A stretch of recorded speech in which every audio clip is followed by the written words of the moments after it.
Sa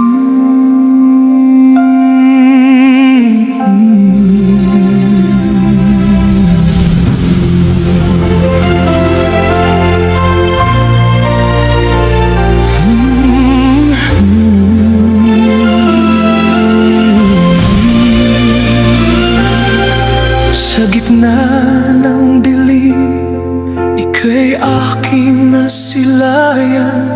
Ang iyong bighani ay tila ulan sa katihan.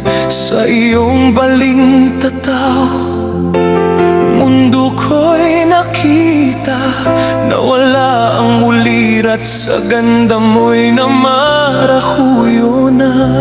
Bawat haplos ng hangin, pangalan mo ang bulong sa duyan ng gunita.